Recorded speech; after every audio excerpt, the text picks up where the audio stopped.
Accident de Pierre Palmade, la police désespérément son téléphone qui a disparu. Les enquêteurs sont dans une impasse dans le cadre des investigations sur l'accident de voiture de Pierre Palmade. Ils n'arrivent pas à mettre la main sur le téléphone de l'humoriste qui s'est étrangement volatilisé. La police continue d'enquêter sur le très grave accident de la route provoqué par Pierre Palmade. Alors que l'humoriste est désormais hors de danger et conscient, ce n'est pas le cas des 3 victimes de la tragique collision dont il est à l'origine alors qu'il roulait en direction de Damary-lès-Lys, Seine-et-Marne. On sait désormais que c'est sous l'influence de la cocaïne que son véhicule a changé de trajectoire pour s'encastrer sur une autre voiture. Également percuté par un 3e automobiliste. Le choc a tellement été violent qu'une femme enceinte, qui a perdu son bébé, son fils de 6 ans, et son frère, qui était au volant avant le drame, ont été transportés aux urgences avec un pronostic vital engagé.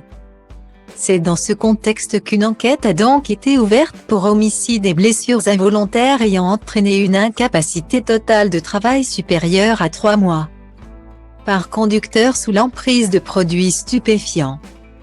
Les enquêteurs recherchent à présent le moindre indice lié à l'accident de voiture. Comme le rapporte Le Parisien, 2 passagers ayant été aperçus en train de fuir du véhicule de Pierre Palmade sont activement recherchés. Il s'agirait de 2 escort boys qui ont aussi été filmés par une caméra embarquée dans une autre voiture.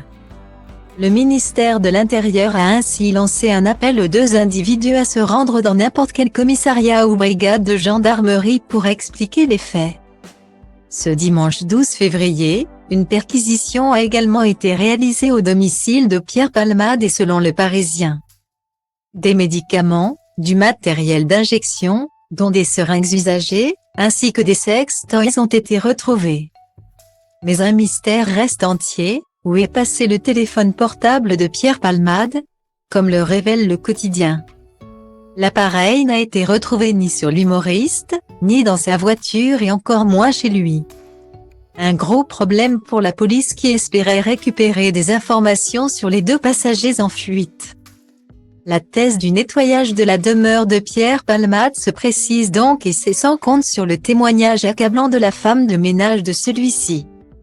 Elle aurait ainsi confirmé aux Parisiens que la maison était en désordre, avec des seringues éparpillées. Elle a aussi assuré aux enquêteurs n'avoir rien jeté pour préserver les traces et elle aurait même aperçu le téléphone de son employeur qu'elle dit avoir laissé en évidence. Une preuve accablante que les 2 personnes recherchées auraient donc récupérée.